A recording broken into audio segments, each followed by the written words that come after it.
Welcome student, આજે આપણે નવો ટોપિક સ્ટાર્ટ કરીશું ગોળી અરીસા વડે થતા પરાવર્તન માટે સંજ્ઞા પદ્ધતિ. તો સ્ટુડન્ટ, આ ચેપ્ટરની અંદર આપણે અમુક દાખલા ગણવાના છે કે જેની અંદર આપણે સમજવાના છે કે જ્યારે કોઈ અરીસો હોય એ અરીસાની આગળ જો કોઈ વસ્તુને મૂકી હોય, બરાબર, જો વસ્તુ ફિક્સ અંતરે હોય અને જે અરીસો છે એ અરીસાની આપણને જો કેન્દ્ર લંબાઈ ખબર હોય તો આપણે એવું જાણી શકીએ કે જે પ્રતિબિંબ છે તે પ્રતિબિંબ કેટલા અંતરે રચાય છે અને પ્રતિબિંબનું પરિમાણ કેવું હોય છે. બરાબર, આપણે મેથેમેટિકલ સ્ટેપ્સથી જાણી શકીશું કે જે પ્રતિબિંબ છે તે પ્રતિબિંબ કેવું રચાય છે. તો એના માટે શું ખબર હોવી જોઈએ કે વસ્તુ કેટલી દૂર છે તે ખબર હોવી જોઈએ, બરાબર, અથવા તો જે કેન્દ્ર લંબાઈ છે તે કેન્દ્ર લંબાઈ ખબર હોવી જોઈએ. આનાથી ઉલટું પણ શક્ય છે કે જો આપણને પ્રતિબિંબ ક્યાં અંતરે રચાય છે અને જે અરીસો છે એ અરીસાની કેન્દ્ર લંબાઈ કેટલી છે તો એના ઉપરથી આપણે તે પણ જાણી શકીએ કે જે વસ્તુ છે તે વસ્તુ કેટલી દૂર છે. બરાબર, આપણે જોઈશું એટલે તમને ખ્યાલ આવશે કે જ્યારે આપણે આના દાખલા ગણીશું ત્યારે તમને ખ્યાલ આવશે. તો જે દાખલા છે તે દાખલા ગણવા માટે એની જે સંજ્ઞા પદ્ધતિ છે તે સંજ્ઞા પદ્ધતિ આપણને ખબર હોવી જોઈએ. તો તે સંજ્ઞા પદ્ધતિનો ઉપયોગ આપણે દાખલામાં કરવાનો છે. અને સ્ટુડન્ટ, બીજી એક અગત્યની વાત કે આ જે સંજ્ઞા પદ્ધતિ છે તે સંજ્ઞા પદ્ધતિ એક્ઝામની અંદર પૂછાવાની સંભાવના બહુ જ નહીવત છે, ખૂબ જ નહીવત છે. બરાબર, આ સંજ્ઞા પદ્ધતિ શેના માટે છે? સંજ્ઞા પદ્ધતિ છે દાખલામાં ઉપયોગ થાય એના માટે, કે દાખલામાં કઈ રીતે ગણતરીની અંદર ઉપયોગ કરવો, કે વસ્તુ અંતર કઈ રીતે માપવું, પ્રતિબિંબ અંતર કઈ રીતે માપવું, બરાબર, તેના માટે છે. આપણે દાખલા જોઈશું એટલે તમને ખ્યાલ આવશે.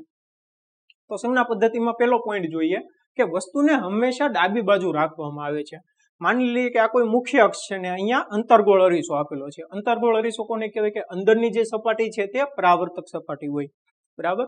તો ગમે ત્યારે કે જ્યારે આપણે કોઈ વસ્તુને મૂકીએ તો હંમેશા ક્યાં મૂકવાની? કે વસ્તુને હંમેશા ડાબી બાજુ રાખવામાં આવે છે. એટલે કે અહીંયા જે ડાબી બાજુ છે, આ ડાબી બાજુ, આ જમણી બાજુ, હંમેશા ડાબી બાજુ રાખવામાં આવે છે. બરાબર, આપણે આગળ જોયું હતું કે અલગ અલગ અંતરે પ્રતિબિંબ કેવું રચાય છે ત્યાં જોયું હતું. તો ત્યારે તમે બધામાં જોયું કે જે વસ્તુ હતી એ વસ્તુ ક્યાં હતી? હંમેશા અરીસાની ડાબી બાજુએ જ હતી. બરાબર, તો વસ્તુને હંમેશા ડાબી બાજુ રાખવામાં આવે છે. ત્યાર પછીનો બીજો મુદ્દો છે કે બધા જ અંતરો અરીસાના ધ્રુવ P થી મુખ્ય અક્ષને સમાંતર માપવામાં આવે છે. બરાબર, કે અરીસાનું ધ્રુવ P કયું છે? આ છે. અને મુખ્ય અક્ષ કઈ છે? આ છે. એટલે જે કોઈ પણ અંતર હોય એ કોઈ પણ અંતર ક્યાંથી માપવાનું? કે આ જે ધ્રુવ P છે એ ધ્રુવ P થી માપવાનું. બરાબર, મુખ્ય અક્ષને સમાંતર. સમજાય છે કે બધા જ અંતરો અરીસાના ધ્રુવ P થી મુખ્ય અક્ષને સમાંતર માપવામાં આવે છે. એનો મતલબ એમ થાય કે ધ્રુવ P અહીંયા છે, માની લો કે વસ્તુ કંઈક અહીંયા છે, અહીંયા મીણબત્તી છે, તો આ જે અંતર છે આ અંતરને વસ્તુનું અંતર કહેવાય, વસ્તુ અંતર. બરાબર, ક્યાંથી માપવાનું? અરીસાના ધ્રુવ P થી મુખ્ય અક્ષને સમાંતર માપવાનું. સમજાય છે? તો આટલું જે અંતર છે તેને શું કહેવાય? વસ્તુ અંતર. હવે માની લો કે પ્રતિબિંબ અહીંયા રચાય છે, બરાબર, અહીંયા ઉલટું રચાય છે, તો આ જે અંતર છું, આ અંતર શું છું? પ્રતિબિંબ અંતર છું. બરાબર, કે આ જે અંતર છું તે પ્રતિબિંબ અંતર છું. તો અરીસાના જે ધ્રુવ છે, અરીસાના ધ્રુવથી વસ્તુ અંતર અથવા તો પ્રતિબિંબ અંતર માપવામાં આવે છે. બરાબર, કે કોઈ પણ અંતર હોય એ અરીસાના ધ્રુવથી માપવાનું. ત્યાર પછીનો પોઈન્ટ છે કે ઉગમ બિંદુ એટલે કે ધ્રુવથી જમણી બાજુ માપેલ બધા જ અંતરો ધન અને ઉગમ બિંદુથી ડાબી બાજુ માપેલ બધા જ અંતરો ઋણ ગણવામાં આવે છે. સમજો સ્ટુડન્ટ, જોજો ધ્યાન દઈને કે આ આપણું ઉગમ બિંદુ છે. ઉગમ બિંદુની જે આ બાજુ છે એ કઈ થઈ? જમણી બાજુ થઈ. ઉગમ બિંદુની આ બાજુ છે તે કઈ થઈ? ડાબી બાજુ થઈ. હવે જો શું આપ્યું છે કે ઉગમ બિંદુ એટલે કે ધ્રુવથી જમણી બાજુ માપેલ બધા જ અંતરોને ધન. બરાબર, કે આ બાજુથી આ બાજુ જે કાંઈ અંતર છે એને કેવું ગણવાનું? ધન ગણવાનું. એનો મતલબ એમ છે કે માની લો કે અહીંયા કોઈ પ્રતિબિંબ રચાય છે, તો અહીંયા જો પ્રતિબિંબ રચાતું હોય તો પ્રતિબિંબ અંતર માટે આ જે અંતર છે એ કેવું લેવાનું? તમારે ધન લેવાનું. કે ઉગમ બિંદુથી જમણી બાજુ, જમણી બાજુ તમે જો અંતર માપો તો કેવું લેવાનું? ધન. અને ઉગમ બિંદુથી ડાબી બાજુ જો અંતર માપો તો કેવું લેવાનું? ઋણ લેવાનું. એનો મતલબ એમ થાય કે માની લો કે વસ્તુને જો તમે અહીંયા મૂકી હોય તો આ જે અંતર છે આ અંતર કેવું લેવાનું? તમારે ઋણ લેવાનું. કે આ માની લો કે 5 સેન્ટીમીટર હોય તો કેટલું લેવાનું? -5 સેન્ટીમીટર લેવાનું. સમજાય છે? અને આ બાજુ પ્રતિબિંબ માની લો કે અહીંયા રચાય છે અને આ અંતર છે 3 સેન્ટીમીટર, તો આ કેટલું લેવાનું? +3 સેન્ટીમીટર. સમજાય છે? આપણે દાખલા જોઈશું એટલે તમને વધુ ખ્યાલ આવશે. પણ આ જે સંજ્ઞા પદ્ધતિ છે તે સંજ્ઞા પદ્ધતિ ખબર હોવી જોઈએ તો તમે સરળતાથી દાખલા ગણી શકો. ત્યાર પછીનો પોઈન્ટ છે કે મુખ્ય અક્ષને લંબ રૂપે ઉપરની તરફ માપેલ ઊંચાઈ ધન લેવામાં આવે છે. બરાબર, કે આ મુખ્ય અક્ષ છે, અહીંયા માની લો કે કોઈ વસ્તુ છે, બરાબર, મીણબત્તી છે, તો જે મીણબત્તીની ઊંચાઈ છે એ કેવી લેવાની? કે મુખ્ય અક્ષને લંબ રૂપે ઉપરની તરફ માપેલ. કે આજે ઉપરની તરફ જો માપણી થઈ હોય, બરાબર, તો કેવી લેવાની? ધન લેવાની. એટલે કે વસ્તુ જો અહીંયા હોય તો વસ્તુની ઊંચાઈ કેવી થશે? ધન થશે. અને માની લો કે પ્રતિબિંબ અહીંયા રચાય છે, બરાબર, તો પ્રતિબિંબ જે છે એ પ્રતિબિંબની ઊંચાઈ કેવી થઈ? ઋણ થઈ. એ આપણો બીજો પોઈન્ટ છે કે મુખ્ય અક્ષને લંબ રૂપે નીચેની તરફ માપેલ ઊંચાઈ ઋણ લેવામાં આવે છે. એટલે કે જો પ્રતિબિંબ અહીંયા રચાતું હોય તો આની જે ઊંચાઈ છે તે કેવી લેવાની? ઋણ લેવાની. સમજાય છે કે આ નિયમ છે કે જેવી રીતે આપણે ગણિતની અંદર નિયમો હોય કે યામ ભૂમિતિ, તમે જોયું હતું કે યામ ભૂમિતિ, એની અંદર તમે જોયું હતું કે અહીંયા ધન xx હોય, ઋણ xx હોય, ધન yx હોય, ઋણ yx હોય. એવી જ રીતે અહીંયા છે, બરાબર, કે જેવી રીતે તમે ગણિતની અંદર ઉપયોગ કરતા હતા એવી જ રીતે અહીંયા કરવાનું છે.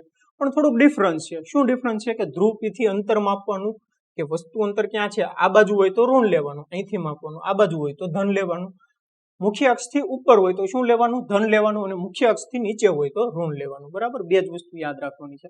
બહુ જ સિમ્પલ છે, સહેલું છે. તમે યામ ભૂમિતિ છે એની હારે કમ્પેરિઝન કરો એટલે તમને સરળતાથી સમજાઈ જશે. હવે આપણે બે સૂત્ર અગત્યના જોવાના છે, અને ત્યારબાદ આપણે દાખલા ગણીશું. જ્યારે આપણે દાખલા ગણીશું ત્યારે તમને ખ્યાલ આવી જશે કે આ જે સંજ્ઞા પદ્ધતિ છે તે સંજ્ઞા પદ્ધતિનો ઉપયોગ કઈ રીતે કરવો. અને સ્ટુડન્ટ, બીજી એક અગત્યની વાત કે જેવી રીતે આપણે અરીસાની અંદર જોયું કે ગોળી અરીસા વડે થતા પરાવર્તન માટે સંજ્ઞા પદ્ધતિ, આવા જ સેમ નિયમો છે ને લેન્સ માટે છે.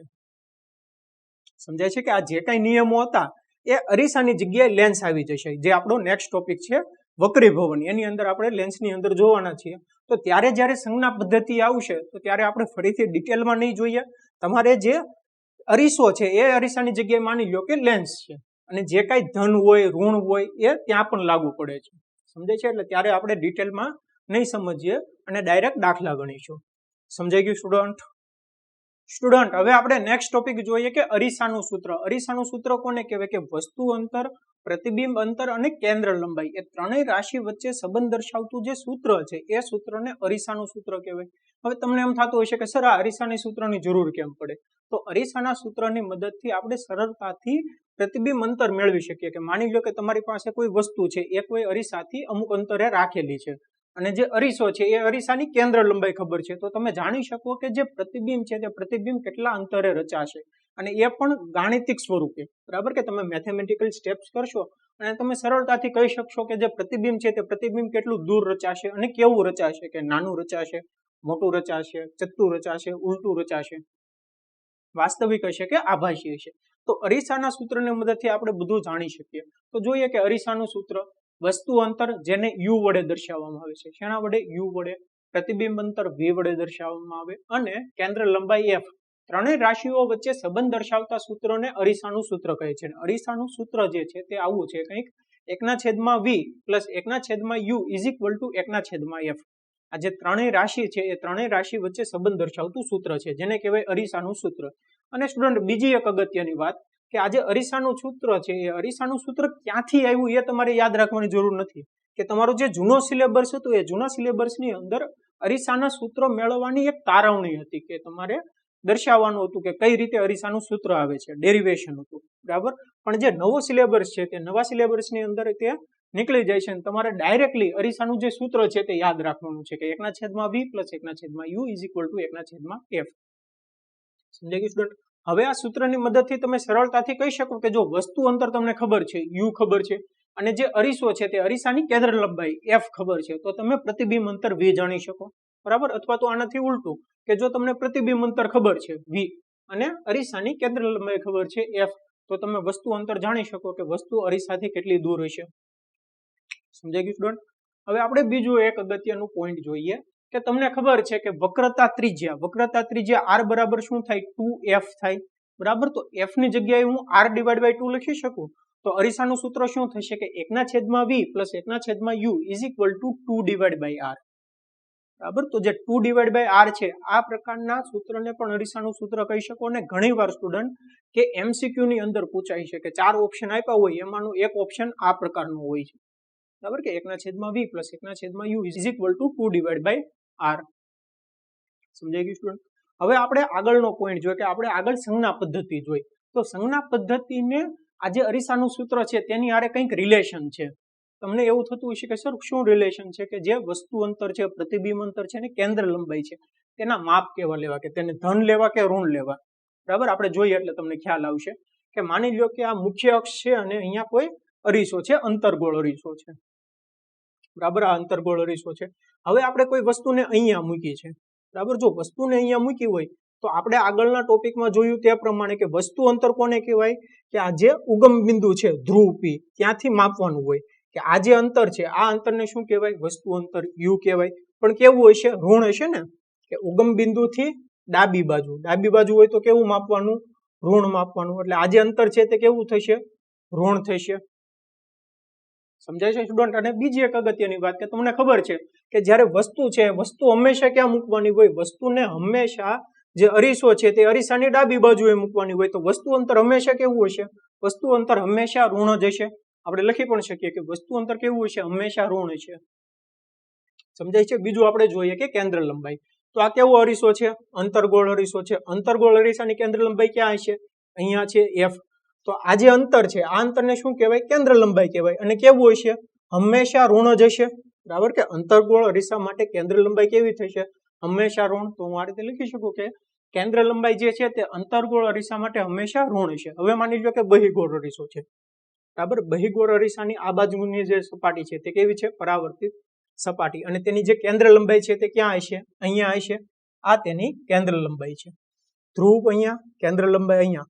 તો આ જે અંતર છે તેને શું કહેવાય, કેન્દ્ર લંબાઈ કહેવાય. બરાબર, પણ તેનું માપ કેવું હશે, ધન હશે કે ઋણ હશે, સંજ્ઞા પદ્ધતિ પ્રમાણે ધન હશે.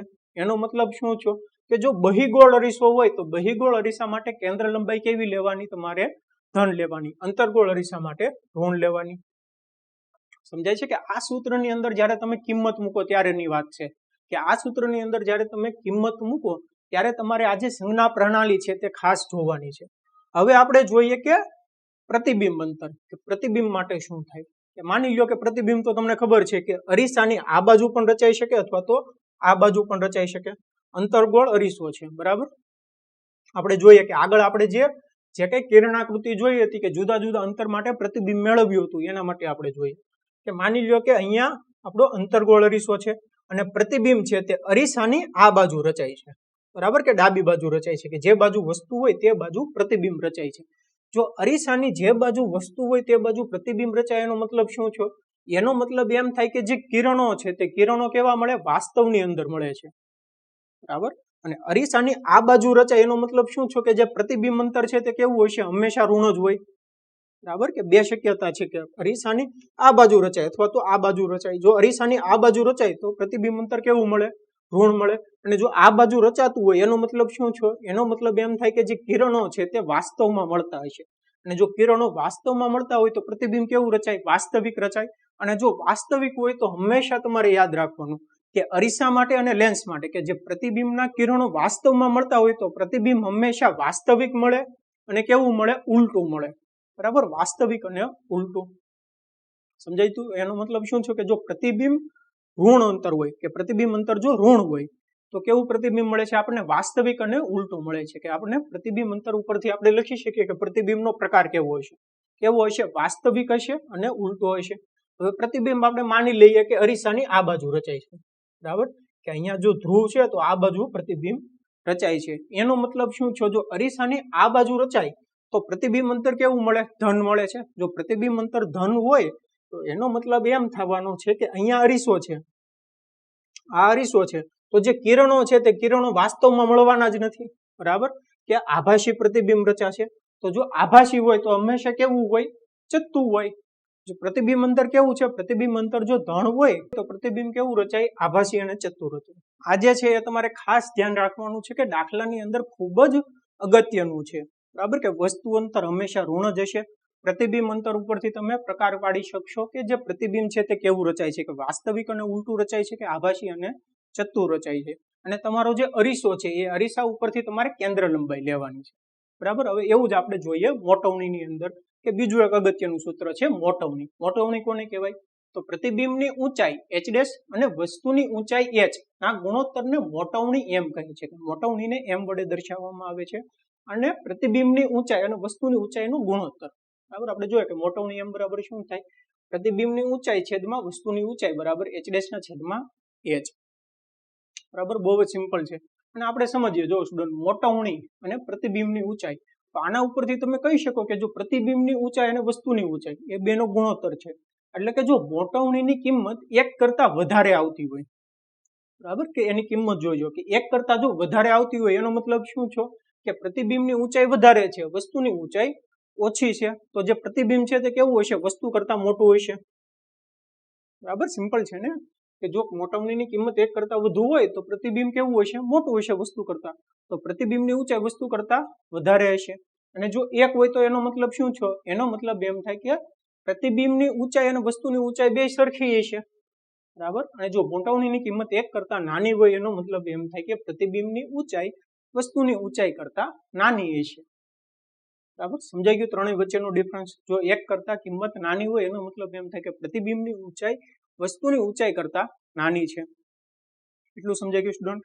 અને બીજું એક અગત્યનું તારણ મેળવવાનું છે કે મોટવણી, વસ્તુ અંતર અને પ્રતિબિંબ અંતર એ ત્રણેય વચ્ચે પણ રિલેશન છે. ક્યાંથી આવ્યું એ તમારે યાદ રાખવાની જરૂર નથી. જેવી રીતે અરીસાની અંદર છે તેવું જ અહીંયા છે કે મોટવણી, વસ્તુ અંતર અને પ્રતિબિંબ અંતર સાથે સંબંધ ધરાવે છે. એ સંબંધ કયો છે કે મોટવણી m બરાબર h ડેશ ના છેદમાં h is equal two minus v ના છેદમાં u.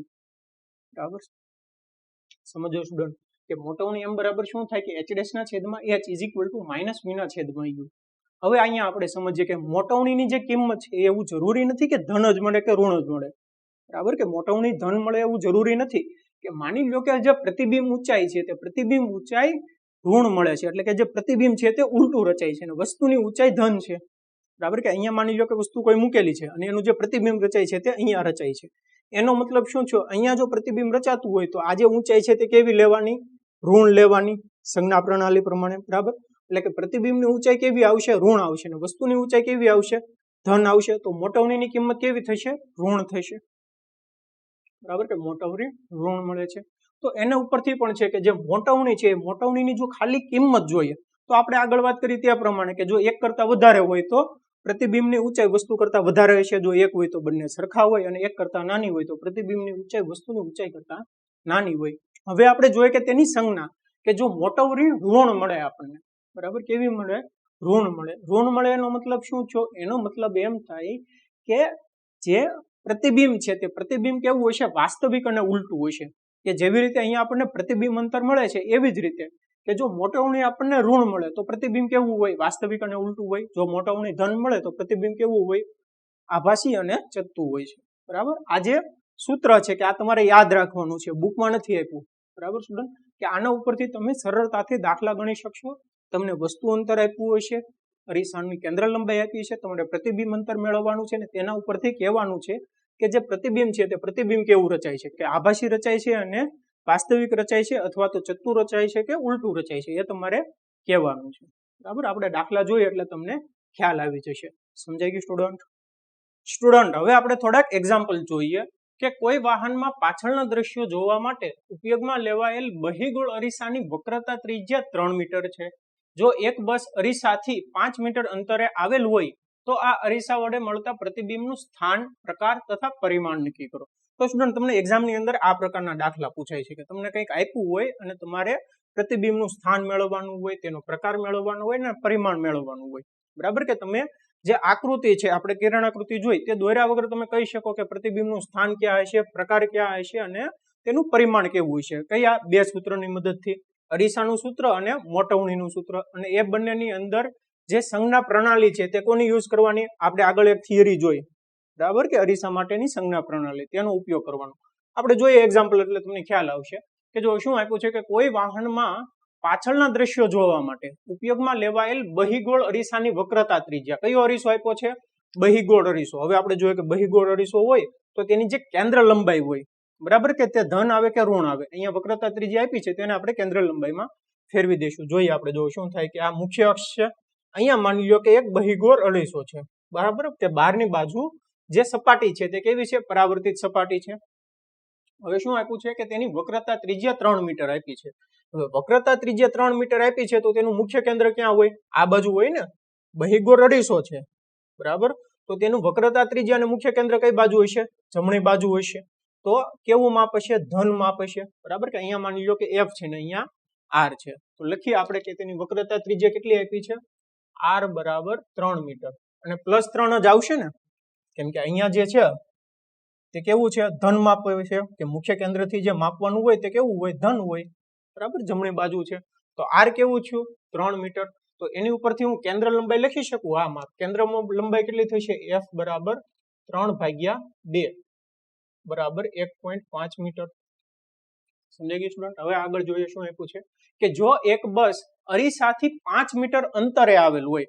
હવે તમને ખબર છે કે અહીંયા જો અરીસો હોય, બરાબર સ્ટુડન્ટ, અને કોઈ પણ વસ્તુ હોય તે હંમેશા ક્યાં હોય? ડાબી બાજુ જ હોય. અને આપણે એક આગળ જોયું હતું કે જે વસ્તુ અંતર છે તે હંમેશા કેવું હોય? ઋણ જ હોય, બરાબર કે વસ્તુ હંમેશા ડાબી બાજુ હોય એટલે વસ્તુ અંતર હંમેશા કેવું થાય? ઋણ જ થાય. તો વસ્તુ અંતર જો હું u લખવું હોય તો કેટલું થશે? -5 મીટર થશે, બરાબર કે -5 મીટર. સમજાય છે સ્ટુડન્ટ? કે અહીંયા આ જે સંજ્ઞા પ્રણાલી છે કે તમે માઇનસ લ્યો છો ને પ્લસ લ્યો છો, એ ખૂબ જ અગત્યનું છે.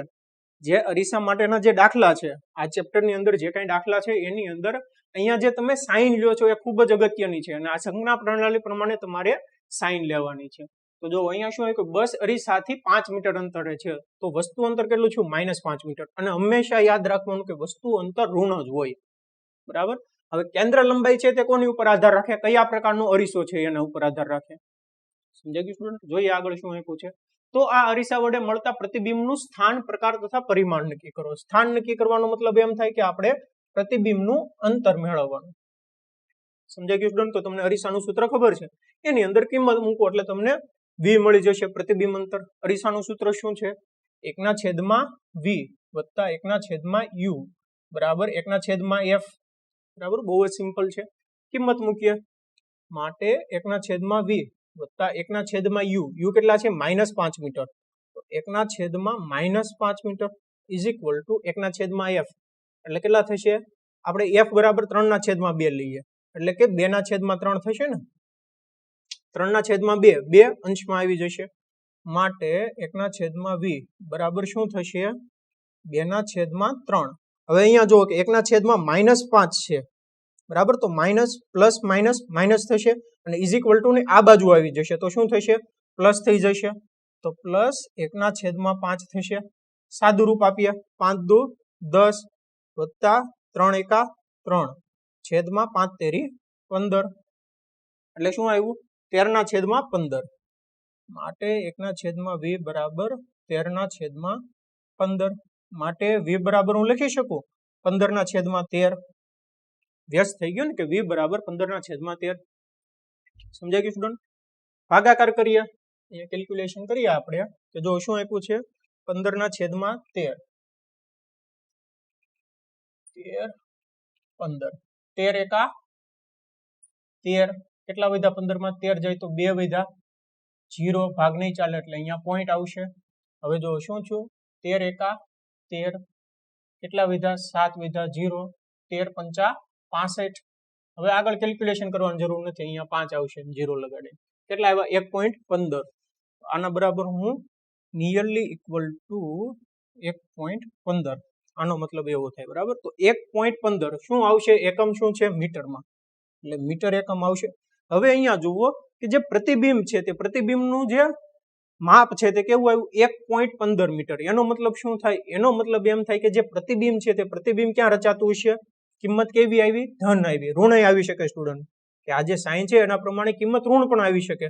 પ્રતિબિંબ અંતર કેવું આવ્યું? ધન આવ્યું. એનો મતલબ છે કે આ જે અરીસો હોય તો અરીસાની આ બાજુ, બરાબર, કે અરીસાની જે જમણી બાજુ છે એ જમણી બાજુ પ્રતિબિંબ રચાતું હશે, બરાબર, કે આ બાજુ પ્રતિબિંબ રચાતું હોય. જો આ બાજુ પ્રતિબિંબ રચાતું હોય તો આપણે દાખલા માટેની જે યાદ રાખવાનું છે એમાં શું જોયું હતું કે જો પ્રતિબિંબ અંતર આપણને ધન મળે તો પ્રતિબિંબનો પ્રકાર હંમેશા કેવો હોય? આભાસી અને ચત્તો જ હોય ને, કારણ કે જે કિરણો છે તે વાસ્તવમાં મળવાના જ નથી, તો પ્રતિબિંબનો પ્રકાર કેવો છો? આભાસી અને ચત્તો છો. આભાસી અને ચત્તો. v ની કિંમત કેવી છે? ધન. એના ઉપરથી સિમ્પલ છે. આગળ જોઈએ શું આપ્યું કે સ્થાન મળી ગયું. સ્થાન ક્યાં છે? કે અરીસાથી જમણી બાજુ 1.15 મીટર અંતરે. પ્રકાર કેવો છો? આભાસી અને ચત્તો છો. જોઈએ ત્રીજું પરિમાણ. પરિમાણ મેળવવાનું છે એટલે એનો મતલબ એમ કે મોટવણી મેળવવાની છે. કે મોટવણી m બરાબર શું થાય h ડેશ ના છેદમાં h is equal to -v છેદમાં u. આ સૂત્ર તમારે યાદ રાખવાનું છે સ્ટુડન્ટ. બરાબર કરીએ કેલ્ક્યુલેશન. જો ઇઝ ઇક્વલ ટુ શું થયું માઇનસ આપણી પાસે v અને u છે. v કેટલા આવ્યા 15 ના છેદમાં 13 લઈ લઈએ આપણે. બરાબર કે 15 ના છેદમાં 13. v કેટલા છે 15 ના છેદમાં 13. u કેટલા છે -5 1 ના છેદમાં -5. સમજાઈ ગયું. u બરાબર -5 મૂક્યા, v બરાબર 15 ના છેદમાં 13. માઇનસ માઇનસ કેવા થઈ ગયા પ્લસ થઈ ગયા. 5 તેરી 15 એટલે 3 ના છેદમાં 13. ભાગાકાર કરીએ. અહીંયા આપણે સિમ્પલ ભાગાકાર કરીએ. જો શું થશે 3 અને 13. ભાગ નહીં ચાલે એટલે 0 પોઈન્ટ અને અહીંયા 0 લગાડી દઈએ. તો જો કેટલા થશે 13 દુ 26. બરાબર વધ્યા કેટલા 4 0. 13 તેરી 39. વધ્યા કેટલા 1. હવે આગળ કેલ્ક્યુલેશન કરવાનું નથી. આન્સર કેટલો આવી ગયો 0.23 ઇઝ ઇક્વલ ટુ 0.23. આનો મતલબ શું છે? આનો મતલબ એમ થાય કે જે મોટવણી છે તે 1 કરતા નાની મળે છે. જો મોટવણી 1 કરતા નાની મળતી હોય તો પ્રતિબિંબ કેવું હોય છે? પ્રતિબિંબ જે વાસ્તવમાં છે એની કરતા નાનું હશે ને, તો આપણે એવું કહી શકીએ કે જે પ્રતિબિંબ છે તે પ્રતિબિંબનું પરિમાણ અથવા તો પ્રતિબિંબ 0.23 ગણું હશે. સમજાઈ ગયું સ્ટુડન્ટ? કે જે પ્રતિબિંબ છે તે પ્રતિબિંબ કેવું હશે કે વસ્તુ કરતા 0.23 ગણું હશે. અને ઘણીવાર સ્ટુડન્ટ કે તમને જે વસ્તુ છે તે વસ્તુની હાઈટ આપી હોય, બરાબર, તો તમે પ્રતિબિંબની હાઈટ પણ મેળવી શકો કે તેની ઊંચાઈ કેટલી છે. તે વસ્તુની ઊંચાઈ આપી હોય તો પ્રતિબિંબની ઊંચાઈ મેળવી શકો. સમજાઈ ગયું સ્ટુડન્ટ? તો આવી રીતે તમારે બાકીના દાખલા ગણવાના છે. આપણે હજી વધુ એક્ઝામ્પલ જોઈશું એટલે તમને ખ્યાલ આવશે. સમજાઈ ગયું સ્ટુડન્ટ? હવે આપણે નેક્સ્ટ એક્ઝામ્પલ જોઈએ કે 4 સેન્ટીમીટર ઊંચાઈની વસ્તુ કોઈ 15 સેન્ટીમીટર કેન્દ્ર લંબાઈ ધરાવતા અંતર્ગોળ અરીસાથી 25 સેન્ટીમીટર અંતરે છે. અરીસાથી કેટલા અંતરે પડદાને રાખવો જોઈએ કે જેથી તેના પર સ્પષ્ટ પ્રતિબિંબ પ્રાપ્ત થાય? પ્રતિબિંબનો પ્રકાર તથા તેની ઊંચાઈ શોધો. તો સ્ટુડન્ટ હવે આ એક્ઝામ્પલ જો. આ એક્ઝામ્પલની અંદર શું આપ્યું છે કે આ એક્ઝામ્પલની અંદર આપણને વસ્તુની ઊંચાઈ આપેલી છે અને આપ્યું છે કે 15 સેન્ટીમીટર કેન્દ્ર લંબાઈ ધરાવતા અંતર્ગોળ અરીસાથી. બરાબર, અંતર્ગોળ અરીસો આપ્યો છે. આગળના કેસમાં બહિર્ગોળ અરીસો હતો. બરાબર, આપણે જોઈએ કે આની અંદર કે જે આ ચેપ્ટરની અંદર આપણા જે દાખલા છે એ દાખલાની અંદર જે સંજ્ઞા છે તે ખૂબ જ અગત્યની છે કે ધન લેવું કે ઋણ લેવું. બરાબર, એ ખૂબ જ અગત્યનું છે. એટલે એ તમને જો આવડી ગયું કે કઈ સંજ્ઞા ક્યારે આવે એટલે તમને આ ચેપ્ટરની અંદરના બધા દાખલા આવડી જશે. તો જો શું આપ્યું છે કે ધરાવતા અંતર્ગોળ અરીસાથી 25 સેન્ટીમીટર અંતરે છે.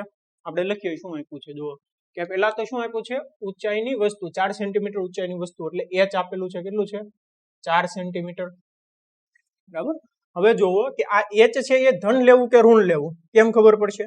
આપણે આકૃતિ જોઈએ એટલે તમને ખ્યાલ આવશે. તમારે એક્ઝામની અંદર આકૃતિ દોરવાની જરૂર નથી. આ ખાલી સમજવા માટે છે કે અહીંયા અક્ષ છે, અહીંયા માની લ્યો કે અંતર્ગોળ અરીસો છે. બરાબર, હવે અહીંયા આપણે વસ્તુને મૂકીએ છીએ. અંતર્ગોળ અરીસાથી હંમેશા જે મુખ્ય અક્ષ છે એની ઉપર જ મૂકવામાં આવે તો કેવું લેવાની? આ જે અંતર છે તે ધન લેવાનું.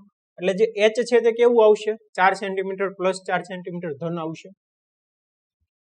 બરાબર, ત્યારબાદ જોઈએ કે વસ્તુ કોઈ 15 સેન્ટીમીટર કેન્દ્ર લંબાઈ ધરાવતો અંતર્ગોળ અરીસો. હવે અંતર્ગોળ અરીસો છે તો તેની કેન્દ્ર લંબાઈ ક્યાં હશે? અહીંયા હશે. એટલે હવે આ જે અંતર છે તે કેવું હશે? ઋણ હશે. જે કેન્દ્ર બિંદુ છે, કેન્દ્ર બિંદુથી જે ડાબી બાજુ અંતર માપવામાં આવે તો કેવું હોય? ઋણ હોય. એટલે કેન્દ્ર લંબાઈ કેટલી મળશે? માઇનસ મળશે. યાદ રાખજો સ્ટુડન્ટ. f બરાબર શું થશે? -15 સેન્ટીમીટર. સમજાય છે? અને જો તમને ન સમજાતું હોય તો આપણે દાખલા માટે યાદ રાખવાનું એક કોષ્ટક બનાવ્યું હતું કે જે આગળની ક્લિપમાં હતું. એ તમે જો સમજી જાવ તો તમને સંજ્ઞા કઈ રીતે લેવાની એ તમને આવડી જશે. સમજાઈ ગયું સ્ટુડન્ટ? તો f બરાબર કેટલા આવશે? -15 સેન્ટીમીટર. હવે જોઈએ કે અરીસાથી 25 સેન્ટીમીટર અંતરે છે. આ અરીસો છે હંમેશા કઈ બાજુ વસ્તુ હોય? ડાબી બાજુ હોય. એટલે હંમેશા કેવું હશે? ઋણ હશે. કેટલા અંતરે છે? 25 સેન્ટીમીટર અંતરે. તો u કેટલું આવશે? -25 સેન્ટીમીટર. સમજાય છે કે અહીંયા આપણે જે સંજ્ઞા લીધી છે કે -15 લીધા, -25 લીધા, એ ખૂબ જ અગત્યની છે દાખલાની અંદર. બરાબર, કે જો તમને આ લેતા આવડી જાય સંજ્ઞા લેતા એટલે તમને આ પ્રકારના બધા દાખલા આવડી જશે. હવે જોઈએ શું આપ્યું છે કે અરીસાથી કેટલા અંતરે પડદાને રાખવો જોઈએ. એટલે કે પ્રતિબિંબ અંતર મેળવવાનું છે. એટલે પ્રતિબિંબ અંતર v મેળવવાનું છે. લખી લઈએ કે જેથી તેના પર સ્પષ્ટ પ્રતિબિંબ પ્રાપ્ત થાય. અને પ્રતિબિંબનો પ્રકાર કહેવાનો છે તો v આપણને મળી જાય તેની ઉપરથી આપણે પ્રતિબિંબનો પ્રકાર કહી શકીએ. ત્યારબાદ શું આપ્યું છે તથા તેની ઊંચાઈ શોધો, પ્રતિબિંબની ઊંચાઈ એટલે કે h ડેશ મેળવવાનું છે, બરાબર કે h ડેશ કેટલું છે તે મેળવવાનું છે. સમજાય ગયું સ્ટુડન્ટ? જોઈએ આપણે દાખલો ગણીએ તો સૌથી પહેલા તો અરીસાનું સૂત્ર લખીએ. શું છે? 1/v વત્તા 1/u બરાબર 1/f. આપણે 1/v મેળવવું છે તો સૌથી પહેલા તો તેના સૂત્રનો કરતા બનાવી લઈએ. 1/f પ્લસ 1/u છે ઇઝ ઇક્વલ ટુ ને આ બાજુ જાય તો માઇનસ થઈ જાય, બરાબર. કિંમત મૂકીએ 1/f. f કેટલા છે? -15. 1/-15 માઇનસ u. u કેટલા છે? -25. તો 1/-25 તો કેટલા થશે? Is equal two -1/-15 minus minus plus થઈ જશે તો 1/25 કેટલા છે? ઇઝ ઇક્વલ ટુ 25 અહીંયા વહી આવશે અને -15 આ બાજુ એટલે કે 25 - 15 છેદમાં 25 ગુણ્યા -15 એટલે 25 ગુણ્યા -15 આપણે એમ નહીં રાખીએ તો ઇઝ ઇક્વલ ટુ કેટલા છે? 25 માંથી 15 જાય કેટલા વધે? 10 થાય. 10/25 ગુણ્યા -15 આપણે છેદ ઉડાડવા હાટું નથી કેલ્ક્યુલેશન આગળ કરતા, બરાબર સ્ટુડન્ટ? તો કેટલા થશે? અહીંયા આવશે 2 5 દુ 10 અને 5 તેરી 15 એટલે -3 વધશે. 25 ગુણ્યા -3 કેટલા છે? -75. 2/-75 1/v માટે 1/v બરાબર -2/75 માટે v બરાબર કેટલા થશે? 75/2 માઇનસ ઇઝ ઇક્વલ ટુ કેટલા થયા? 75/2 કરીએ તો 35 દુ 70 36 37 -37.5 એકમ શું આવશે? સેન્ટીમીટર. હવે જુઓ કે પ્રતિબિંબ અંતર કેવું આવ્યું? ઋણ આવ્યું. ઋણ આવ્યું એનો મતલબ શું છે? કે પ્રતિબિંબ આ બાજુના ભાગમાં રચાશે. જો પ્રતિબિંબ આ બાજુના ભાગમાં રચાય એનો મતલબ શું છે? વાસ્તવમાં કિરણ મળતા હશે તો કેવું આવશે? વાસ્તવિક હશે. અને જો પ્રતિબિંબ વાસ્તવિક હોય તો હંમેશા કેવું હોય? ઉલટું હોય. તો વાસ્તવિક અને ઉલટું. બહુ જ સિમ્પલ છે સ્ટુડન્ટ કે પ્રતિબિંબ અંતર ઉપરથી તમે સરળતાથી કહી શકો કે પ્રતિબિંબનો પ્રકાર કેવો હોય છે, બરાબર. કે જો કિરણો વાસ્તવમાં મળતા હોય તો વાસ્તવિક અને ઉલટું હોય, જો મળતા હોય એવો આભાસ થતો હોય તો આભાસી અને ચત્તું હોય. સમજાય ગયું સ્ટુડન્ટ? આપણે શું મેળવવાનું છે કે અરીસાથી કેટલા અંતરે પડદાને રાખવો જોઈએ કે જેથી તેના પર સ્પષ્ટ પ્રતિબિંબ પ્રાપ્ત થાય. કેટલું આવ્યું? -37.5 એટલે કે આ અરીસો છે, પ્રતિબિંબ ક્યાં રચાય છે? અહીંયા -37.5 સેન્ટીમીટર અંતરે. એટલે કે અરીસાથી ડાબી બાજુએ 37.5 સેન્ટીમીટર અંતરે જો પડદાને રાખવામાં આવે તો વસ્તુનું સ્પષ્ટ પ્રતિબિંબ રચાશે. અને તેનો પ્રકાર કેવો હોય છે? વાસ્તવિક અને ઉલટું હોય છે. તથા તેની ઊંચાઈ મેળવવાની છે. તો ઊંચાઈ તમને ખબર છે ક્યાંથી મળશે? મોટવણી ઉપરથી. મોટવણી m બરાબર શું થાય? m બરાબર h ના છેદમાં h is equal to -v ના છેદમાં u. આપણને h ખબર છે, v ખબર છે, u ખબર છે, h ડેશ મળી જશે. મેળવીએ. જોઈએ આપણે શું મળે છે કે h ડેશ છેદમાં h કેટલા છે? 4 centimetre is equal to -v. v કેટલા છે? 75/2 લઈએ એટલે આપણને છેદ ઉડાડવામાં તકલીફ નહીં પડે તો -75/2 ગુણ્યા u. u કેટલા છે? -25. કેલ્ક્યુલેશન કરીએ જો શું થાય? 25 તેરી 75 માઇનસ છે, માઇનસ ઉડી જશે 3 બરાબર 3/2 અને h ડેશ 4 આ બાજુ છેદમાં છે તો ઇઝ ઇક્વલ ટુ ને આ બાજુ જાય તો મલ્ટીપ્લિકેશનમાં થઈ જાય તો માટે h ડેશ બરાબર -3/2 ગુણ્યા 4 2 2 4 3 દુ 6 -6 સેન્ટીમીટર. સેન્ટીમીટરમાં છે સેન્ટીમીટર, બરાબર સ્ટુડન્ટ. હવે h ડેશ કેટલું આવ્યું? -6 સેન્ટીમીટર. એનો મતલબ શું છે? એનો મતલબ એમ છે કે જે પ્રતિબિંબ છે એ પ્રતિબિંબની ઊંચાઈ કેટલી છે? 6 સેન્ટીમીટર. પણ અહીંયા માઇનસ સાઇન છે. માઇનસ સાઇન નો મતલબ શું છે? માઇનસ સાઇન નો મતલબ એમ થાય કે પ્રતિબિંબ ઉલટું મળતું હશે, બરાબર. કે અહીંયા જે મુખ્ય અક્ષ છે એનાથી નીચેની બાજુ જે મળે છે એટલે પ્રતિબિંબ કેવું મળતું હશે? ઉલટું મળતું હશે, જે આપણને ઓલરેડી ખબર છે, બરાબર. ઉલટું મળતું હશે એટલે જ અહીંયા માઇનસ સાઇન આવે છે. જો ચત્તું મળતું હોત તો અહીંયા પ્લસ સાઇન આવત. સમજાઈ ગયું? અહીંયા તમે વેરીફાઈ પણ કરી શકો છો. તો પ્રતિબિંબની ઊંચાઈ કેટલી થઈ? 6 સેન્ટીમીટર. સમજાઈ ગયું સ્ટુડન્ટ? સ્ટુડન્ટ હવે આપણે નેક્સ્ટ એક્ઝામ્પલ જોઈએ કે એક અંતર્ગોળ અરીસો તેની સામે 10 સેન્ટીમીટર અંતરે રાખેલ વસ્તુનું 3 ગણું મોટું વિવર્ધિત વાસ્તવિક પ્રતિબિંબ આપે છે. પ્રતિબિંબનું સ્થાન ક્યાં હશે? તો સ્ટુડન્ટ હવે આ એક્ઝામ્પલ જુઓ. આ એક્ઝામ્પલ થોડોક અલગ છે. આપણે અત્યાર સુધી જે એક્ઝામ્પલ જોયા એની કરતા આ થોડોક અલગ છે. અહીંયા શું આપ્યું છે કે અંતર્ગોળ અરીસો આપી દીધો છે અને બીજું શું આપ્યું છે કે તેની સામે 10 સેન્ટીમીટર અંતરે રાખેલ વસ્તુનું 3 ગણું મોટું વિવર્ધિત અને વાસ્તવિક પ્રતિબિંબ આપે છે. ઇન શોર્ટ આપણને ઇનડાયરેક્ટલી શું આપ્યું છે? આપણને આપ્યું છે મોટવણી. બરાબર, આપણે માની લઈએ કે h જે છે એ વસ્તુની ઊંચાઈ છે અને h ડેશ જે છે એ પ્રતિબિંબની ઊંચાઈ છે. તો શું આપ્યું છે કે જે પ્રતિબિંબ છે એ કેટલું છે? 3 ગણું છે. બરાબર, એટલે કે h dash is equal two 3h. હવે આપણને એ નથી ખબર કે h છે એ ધન છે, h ડેશ છે એ ધન છે કે ઋણ છે, એ આપણને કાંઈ નથી ખબર. આપણને શું ખબર છે કે જે h dash is equal two 3h. સમજાય છે સ્ટુડન્ટ? મોટું વિવર્ધિત અને વાસ્તવિક પ્રતિબિંબ આપે છે. અહીંયા જો સ્ટુડન્ટ કેચ છે વાસ્તવિક પ્રતિબિંબ.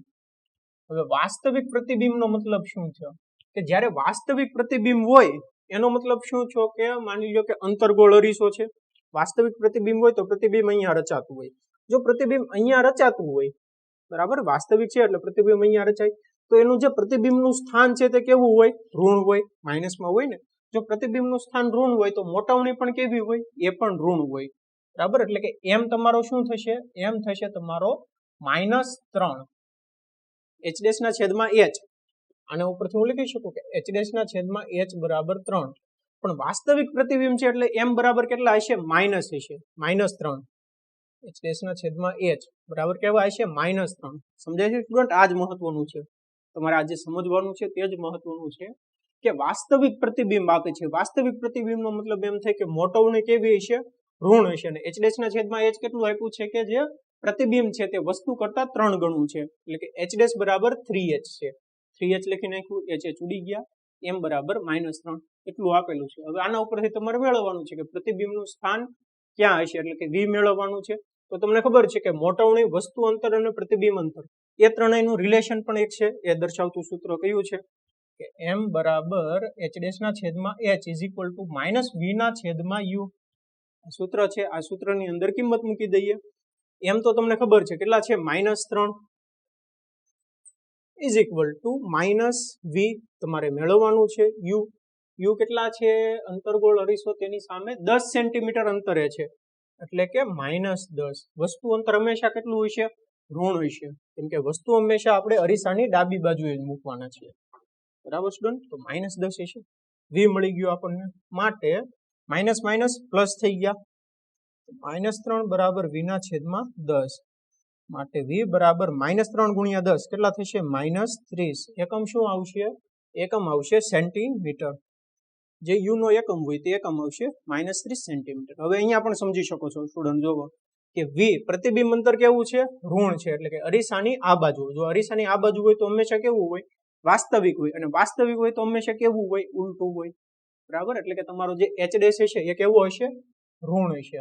અને h છે તે કેવો હશે? ધન હશે. એટલે એનો બંનેનો જે ગુણોત્તર મળે છે એ કેવો આવ્યો? ઋણ આવ્યો. સમજાય ગયું સ્ટુડન્ટ? બહુ જ સિમ્પલ છે કે પ્રતિબિંબનું સ્થાન અરીસાની ડાબી બાજુ 30 સેન્ટીમીટર અંતરે હશે. સમજાઈ ગયું સ્ટુડન્ટ? સ્ટુડન્ટ આજે આપણે નવો ટોપિક સ્ટાર્ટ કરીશું, ગોળીય લેન્સ માટે સંજ્ઞા પદ્ધતિ.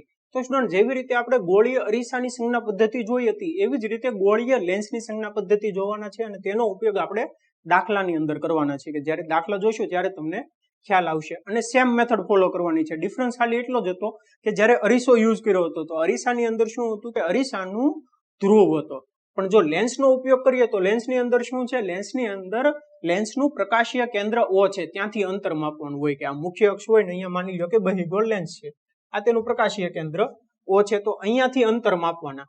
જમણી બાજુ છે તો આ બાજુનું અંતર ધન કહેવાય, ડાબી બાજુ છે તો આ બાજુનું અંતર ઋણ કહેવાય.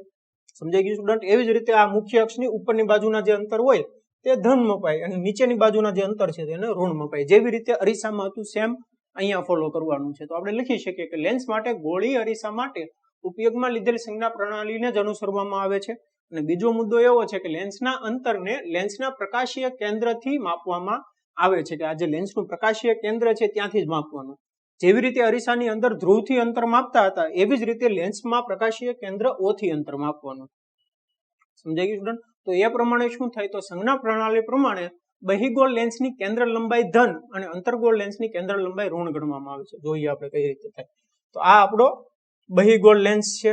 તો આ બહિર્ગોળ લેન્સની કેન્દ્ર લંબાઈ કઈ માપવામાં આવે છે? કે આ જો બહિર્ગોળ લેન્સ હોય તો એની જે કેન્દ્ર લંબાઈ છે તે આ થશે. બરાબર, કે પ્રકાશના કિરણો જો આ બાજુથી આવતા હોય તો આ જે બાજુ છે આ બાજુ ઉપર સૌથી પહેલા અથડાશે, તો એની કેન્દ્ર લંબાઈ છે તે કેન્દ્ર લંબાઈ બંને બાજુ હોય, અહીંયા પણ હોય અને અહીંયા પણ હોય, પણ આપણે ગણવાની કઈ આ ગણવાની, એટલે કઈ થશે ધન થશે, જમણી બાજુ છે, સમજાય છે સ્ટુડન્ટ? એવી જ રીતે આપણે માની લઈએ કે અંતર્ગોળ લેન્સ છે, અંતર્ગોળ લેન્સ ની અંદર કેવો હશે આ ટાઈપનો લેન્સ હશે. હવે અંતર્ગોળ લેન્સ છે તો તેની કેન્દ્ર લંબાઈ ક્યાં હશે? અહીંયા હશે. પ્રકાશના કિરણો જો આમ આવતા હોય તો તેની કેન્દ્ર લંબાઈ ક્યાં હશે? અહીંયા હશે. તો અંતર્ગોળ લેન્સની કેન્દ્ર લંબાઈ કેવી થશે? ઋણ થશે. ડાબી બાજુ પ્રકાશીય કેન્દ્ર હોવાથી ડાબી બાજુ એટલે ઋણ થશે. હવે આપણે દાખલા જોઈશું ત્યારે તમને ખ્યાલ આવશે, અને દાખલામાં જતા પહેલા આપણે 3 ટોપિક ભણવાના છે. પહેલો છે કે લેન્સનું સૂત્ર, જેવી રીતે અરીસામાં સૂત્ર હતું એવી જ રીતે લેન્સમાં સૂત્ર આવશે. લેન્સ માટે મોટવણીનું સૂત્ર અને લેન્સનો પાવર. આ 3 પોઈન્ટ જોયા પછી આપણે તેના દાખલા જોઈશું, એટલે તમને ખ્યાલ આવશે કે આ જે સંજ્ઞા પ્રણાલી છે તે સંજ્ઞા પ્રણાલીનો ઉપયોગ કઈ રીતે કરવો. સમજાઈ ગયું સ્ટુડન્ટ? સ્ટુડન્ટ હવે આપણે નેક્સ્ટ ટોપિક જોઈએ કે લેન્સનું સૂત્ર. લેન્સનું સૂત્ર કોને કહેવાય તે આપણે આ ટોપિકની અંદર સમજવાના છે, કે જેવી રીતે અરીસાનું સૂત્ર હતું એવી જ રીતે લેન્સનું સૂત્ર છે. ક્યાંથી આવ્યું એનું ડેરિવેશન જોવાની જરૂર નથી, ડાયરેક્ટલી તમારે યાદ રાખવાનું છે કે વસ્તુ અંતર u, પ્રતિબિંબ અંતર v અને કેન્દ્ર લંબાઈ f વચ્ચેના સંબંધને લેન્સનું સૂત્ર કહે છે. લેન્સ માટે બરાબર એનું સૂત્ર શું છે? 1/v - 1/u બરાબર 1/f. આ જે સૂત્ર છે એ લેન્સનું સૂત્ર છે. તમે અરીસાનું સૂત્ર યાદ રાખ્યું હતું, કયું હતું કે 1/v + 1/u = 1/f. લેન્સના સૂત્રની અંદર શું છે કે અહીંયા જે પ્લસ છે તે પ્લસની જગ્યાએ માઇનસ આવી જાય. 1/v - 1/u = 1/f. બહુ જ સિમ્પલ છે, સહેલું છે. સમજાય ગયું સ્ટુડન્ટ? અને જે સંજ્ઞા પ્રણાલી હતી તે પણ અરીસા જેવી જ ફોલો કરવાની છે. અરીસાના ધ્રુવની જગ્યાએ લેન્સનું પ્રકાશીય કેન્દ્ર O લેવાનું છે. હવે આ જે સંજ્ઞા પ્રણાલી છે એ પ્રમાણે જોઈએ કે પ્રતિબિંબ અંતર, વસ્તુ અંતર અને કેન્દ્ર લંબાઈ કેવી હશે. કે આપણે માની લઈએ કે અહીંયા એક બહિર્ગોળ લેન્સ છે, બરાબર. હવે વસ્તુ ક્યાં હશે? વસ્તુ હંમેશા લેન્સની ડાબી બાજુ જશે, જેવી રીતે અરીસામાં હતું તે પ્રમાણે. તો જે વસ્તુ અંતર છે તે વસ્તુ અંતર કેવી છે? વસ્તુ અંતર હંમેશા ઋણ જ હશે, બરાબર. કેન્દ્ર લંબાઈ માટે જોઈએ, કેન્દ્ર લંબાઈની આપણે આગળ વાત કરી પણ ચૂક્યા છીએ કે જો બહિર્ગોળ હોય, બહિર્ગોળ લેન્સ હોય તો તેની કેન્દ્ર લંબાઈ કેવી હશે? આ બાજુ હશે f, એટલે કેવી હશે? ધન હશે. અને જો અંતર્ગોળ લેન્સ હોય, અંતર્ગોળ લેન્સની કેન્દ્ર લંબાઈ હંમેશા કેવી હશે? ઋણ હશે.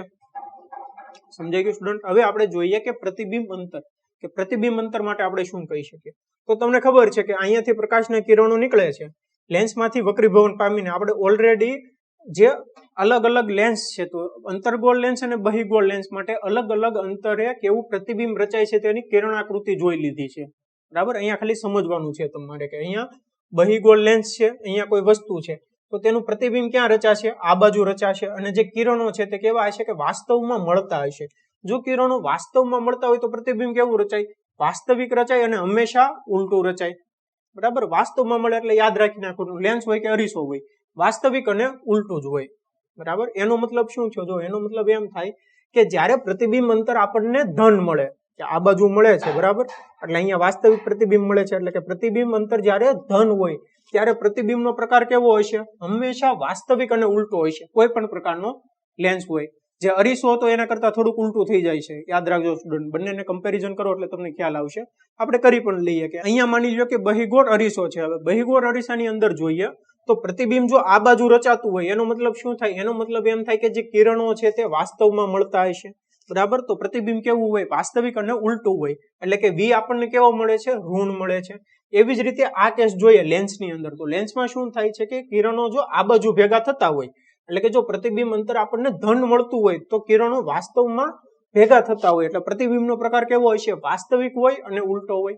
તો આપણે લખી શકીએ કે જે પ્રતિબિંબ અંતર છે, તો પ્રતિબિંબ અંતર જો ધન હોય તો પ્રતિબિંબનો પ્રકાર કેવો હશે? વાસ્તવિક અને ઉલટો હશે. અને જો પ્રતિબિંબ અંતર ઋણ મળે, કે જો આ બાજુ કિરણો મળતા હોય, કે પ્રતિબિંબ આપણને આ બાજુ મળતું હોય, તો શું મળે? કે પ્રતિબિંબનો પ્રકાર કેવો હશે? પ્રતિબિંબનો પ્રકાર આભાસી અને ચત્તો હશે. સમજાય ગયું સ્ટુડન્ટ? આપણે દાખલા જોઈશું એટલે તમને વધુ ખ્યાલ આવી જશે. તમને જો આ બંને વચ્ચેનો ડિફરન્સ ખ્યાલ આવી જાય ને તો તમે કોઈ પણ દાખલા ગણી શકો, ચેપ્ટર 10 ના કોઈ પણ દાખલા ગણી શકો. તમારે ખાલી બંનેનો ડિફરન્સ સમજવાનો છે કે જ્યારે પ્રતિબિંબ અંતર ધન હોય ત્યારે કેવો પ્રકાર બને, ઋણ હોય ત્યારે કેવો પ્રકાર બને.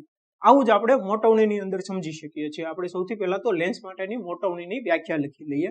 તો જેવી રીતે અરીસામાં હતી એવી જ રીતે લેન્સમાં આવશે કે લેન્સ વડે રચાતા પ્રતિબિંબની ઊંચાઈ h' અને વસ્તુની ઊંચાઈ h ના ગુણોત્તરને મોટવણી એમ કહે છે. તો મોટવણી એમ બરાબર શું થાય? પ્રતિબિંબની ઊંચાઈ છેદમાં વસ્તુની ઊંચાઈ is equal two h dash ના છેદમાં a છે.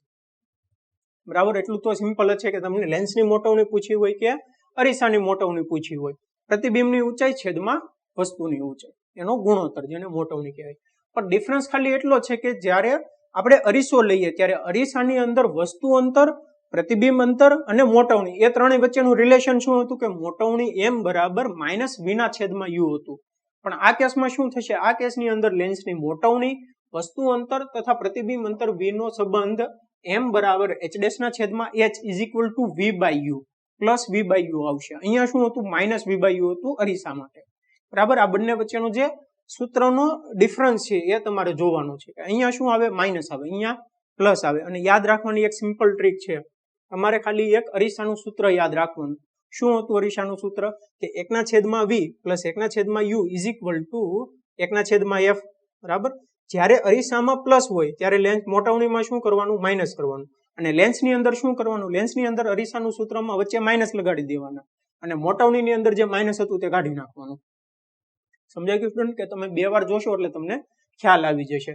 હવે આપણો નેક્સ્ટ ટોપિક છે કે લેન્સનો પાવર, કે લેન્સનો પાવર કોને કહેવાય, ત્યારબાદ આપણે થોડાક દાખલા જોશું.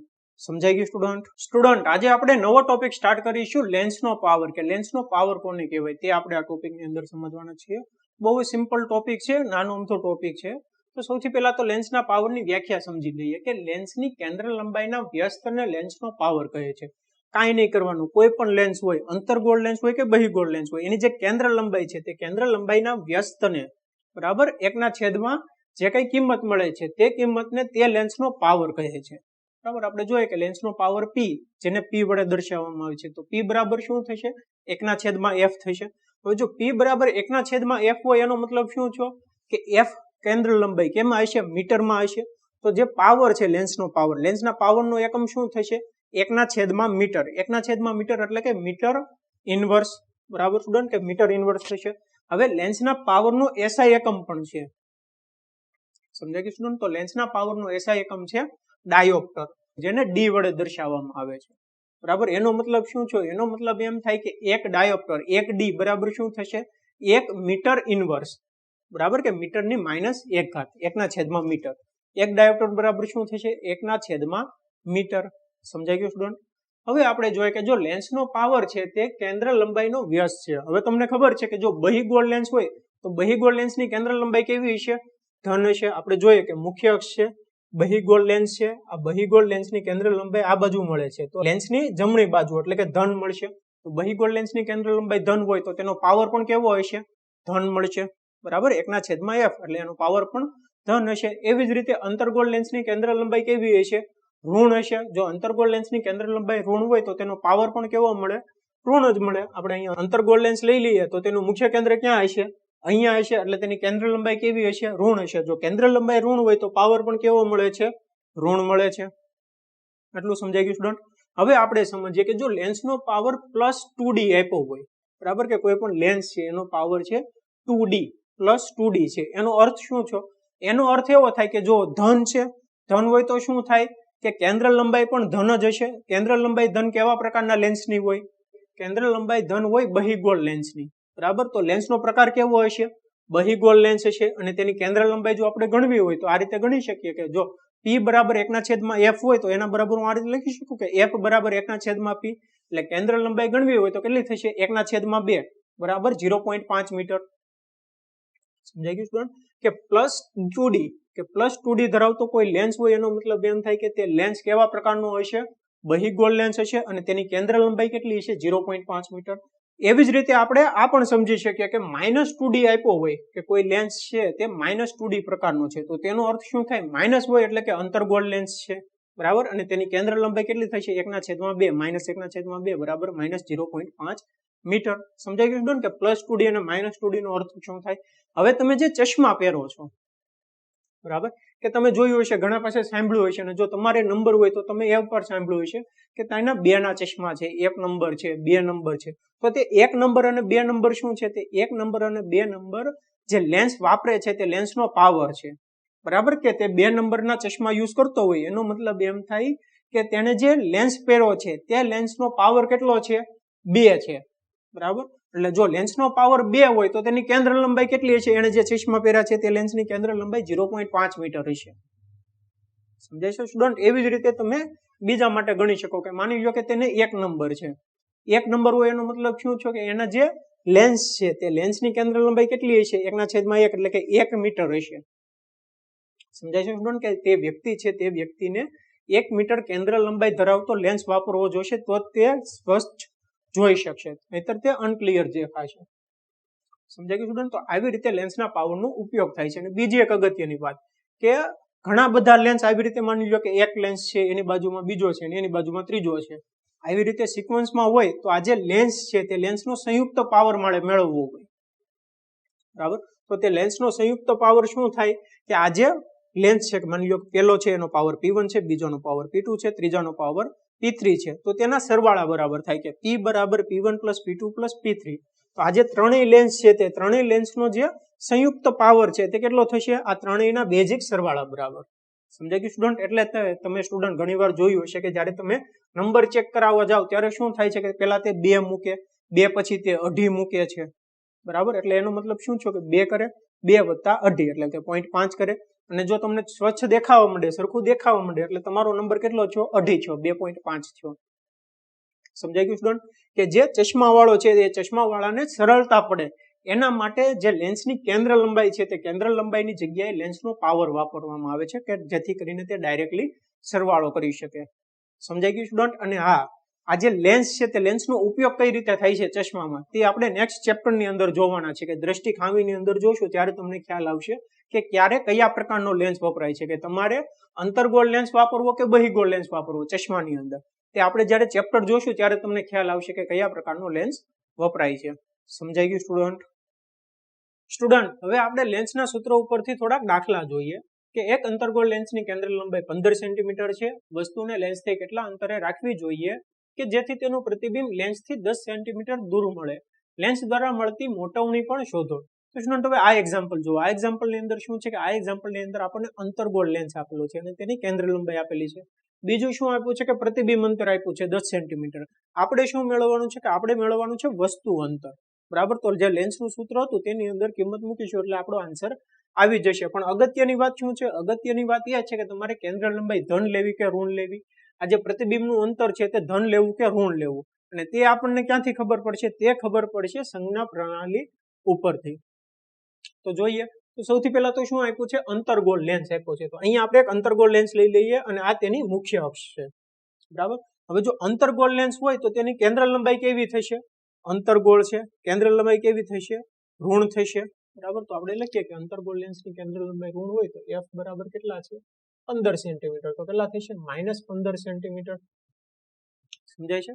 હવે આ જે અંતર્ગોળ લેન્સ છે તો અંતર્ગોળ લેન્સ માટે આપણે જ્યારે પ્રતિબિંબ મેળવ્યા હતા, આ બે પ્રકારના પ્રતિબિંબ મળતા હતા અને બંને ઉપરથી તમે સમજી શકો છો કે જો અંતર્ગોળ લેન્સ હોય તો પ્રતિબિંબ હંમેશા કેવું હોય?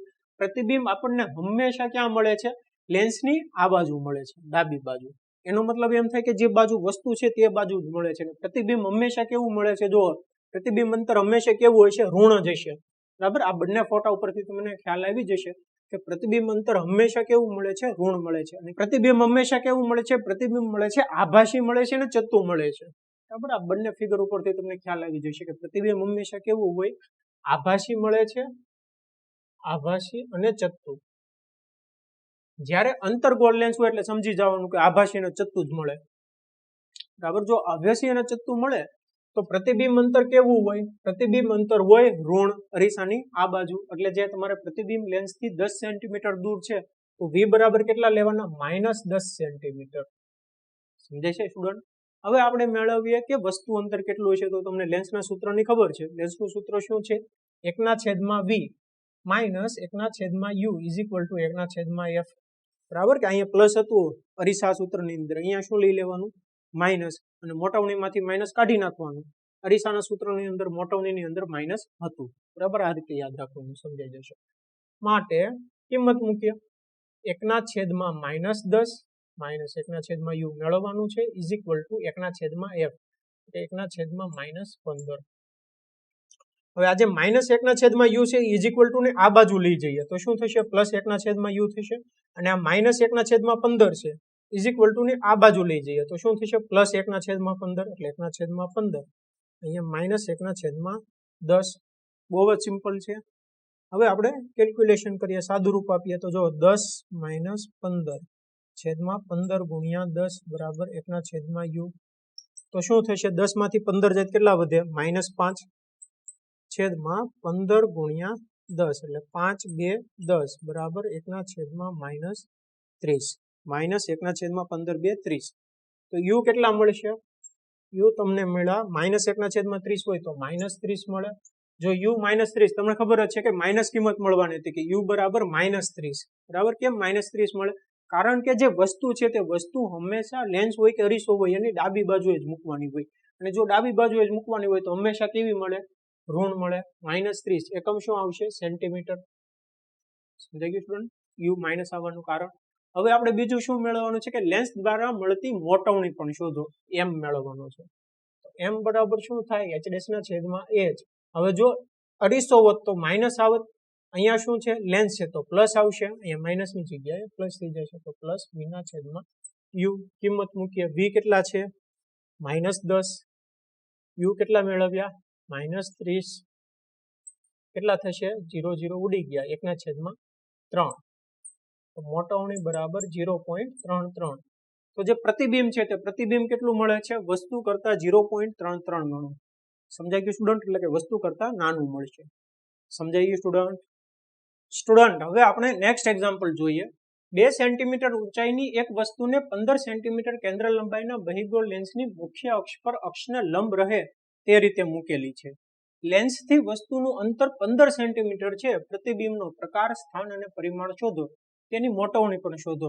તો સ્ટુડન્ટ હવે આ એક્ઝામ્પલ જો આ એક્ઝામ્પલની અંદર શું આપ્યું છે કે 2 સેન્ટીમીટર ઊંચાઈની એક વસ્તુ આપી છે અને એ કઈ રીતે મૂકી તે પણ યાદ આપ્યું છે કઈ રીતે મૂકી છે કે તેને 10 સેન્ટીમીટર કેન્દ્ર લંબાઈના બહિર્ગોળ લેન્સની મુખ્ય અક્ષ પર અક્ષને લંબ રહે તે રીતે મૂકેલી છે એટલે કે જે વસ્તુની ઊંચાઈ છે તે કેવી રહેવાની છે અહીંયા માની લો કે અક્ષ છે અને અહીંયા કોઈ બહિર્ગોળ લેન્સ છે અક્ષને લંબ રહે તે રીતે મૂકેલી છે તો જે વસ્તુ છે વસ્તુની ઊંચાઈ હંમેશા કેવી લેવાની ધન લેવાની થશે ઉપરની બાજુ માપવાની છે એટલે કે h બરાબર 2 સેન્ટીમીટર આપ્યું છે બરાબર અને બીજું શું આપ્યું છે કે 10 સેન્ટીમીટર કેન્દ્ર લંબાઈ વાળો બહિર્ગોળ લેન્સ તો જો બહિર્ગોળ લેન્સ હોય તો તેનું મુખ્ય કેન્દ્ર ક્યાં હશે અહીંયા હશે એટલે કે ધન મળે છે તો તેનું f બરાબર શું લેવાનું પોઝિટિવ લેવાના f બરાબર 10 સેન્ટીમીટર પ્લસ 10 સેન્ટીમીટર આવશે સમજાય છે સ્ટુડન્ટ કે અહીંયા જે સંજ્ઞા લ્યો છો તે ખૂબ જ મહત્વની છે જે રકમમાં આપી છે તે પ્રમાણે લેવાની છે અને બીજું શું આપ્યું છે કે લેન્સ થી વસ્તુનું અંતર 15 સેન્ટીમીટર છે એટલે લેન્સ અહીંયા છે વસ્તુ અહીંયા છે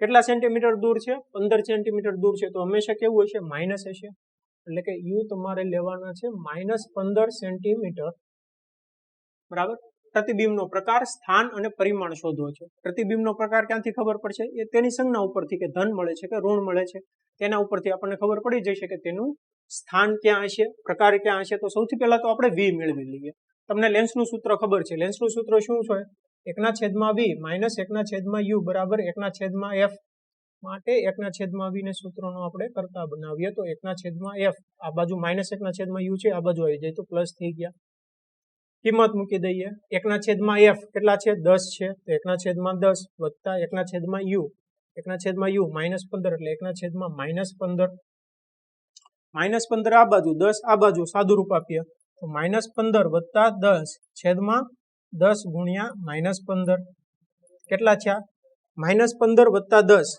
-5 -5 ના છેદમાં 10 ગુણ્યા -15 બરાબર 5 તેરી 15 અને માઇનસ માઇનસ ઉડી ગયા તો કેટલા વધ્યા 30 વધ્યા 10 ગુણ્યા 3 30 1/30 1/v બરાબર માટે v બરાબર કેટલા આવ્યા +30 એકમ શું આવશે સેન્ટીમીટર સમજાઈ ગયું સ્ટુડન્ટ કે પ્રતિબિંબ ક્યાં મળે છે પ્લસ મળે છે એટલે અહીંયા જો લેન્સ હોય તો તેની આ બાજુ મળે છે જો આ બાજુ મળતું હોય તો એનો મતલબ શું થાય એનો મતલબ એમ થાય કે જે કિરણો છે તે વાસ્તવમાં મળતા હોય એટલે કે પ્રતિબિંબનો પ્રકાર કેવો હશે વાસ્તવિક હશે અને જો વાસ્તવિક હોય તો હંમેશા કેવો હોય ઉલટો હોય પ્રતિબિંબ કેવું મળે વાસ્તવિક અને ઉલટું મળે તેનું સ્થાન ક્યાં હશે લેન્સથી જમણી બાજુ 30 સેન્ટીમીટર અંતરે બીજું શું મેળવવાનું છે કે પ્રતિબિંબનો પ્રકાર કહી દીધો સ્થાન કહી દીધું તેનું પરિમાણ મેળવવાનું છે એટલે કે તેનું ઊંચાઈ મેળવવાની છે કેટલું મળે છે તો તે આપણને મોટવણી ઉપરથી ખબર પડી જશે. મોટવણી કેટલી છે?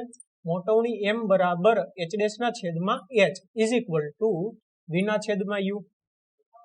બરાબર. હવે જો આપણી પાસે શું છે? v છે, u છે, h છે. v મેળવ્યું, u અને h, તો આપણને h ડેશ મળી જશે. માટે h ડેશ બરાબર શું થશે? h into v divide by u. h કેટલા છે? 2 સેન્ટીમીટર. v કેટલા આવ્યા? 30 સેન્ટીમીટર. u કેટલા છે? -15. તો કેટલા થશે? 15 2 30, 2 2 4 એટલે કે -4 સેન્ટીમીટર h ડેશ. હવે h ડેશ બરાબર -4 સેન્ટીમીટર આવે એટલો મતલબ શું છે? એનો મતલબ એમ થાય કે પ્રતિબિંબ આ બાજુ તો મળે છે, કારણ કે v બરાબર ધન મળે છે, પણ h ઋણ મળે છે -4. -4 નો મતલબ એમ થાય કે પ્રતિબિંબ આપણને ઉલટું મળે છે, જે આપણને ઓલરેડી ખબર છે ઉલટું મળે છે. આ ઉલટું મળે છે એટલે જ અહીંયા માઇનસ સાઇન આવે છે. સમજી ગયું સ્ટુડન્ટ? કે અહીંયા તમે વેરીફાઈ કરી શકો છો. એટલે કે જે પ્રતિબિંબની ઊંચાઈ છે તે 4 સેન્ટીમીટર છે. આપણે શું મેળવવાનું છે? મોટવણી પણ મેળવવાની છે. તો અહીંયા મેળવી શકીએ કે મોટવણી m બરાબર h ડેશ ના છેદમાં h બરાબર -4 સેન્ટીમીટરના છેદમાં 2 સેન્ટીમીટર એટલે કે -2. m બરાબર -2 મળે છે. સમજાઈ ગયું સ્ટુડન્ટ? તો આવી રીતે તમે કોઈ પણ દાખલા સમજી શકો. તમને લેન્સનું સૂત્ર આવડવું જોઈએ.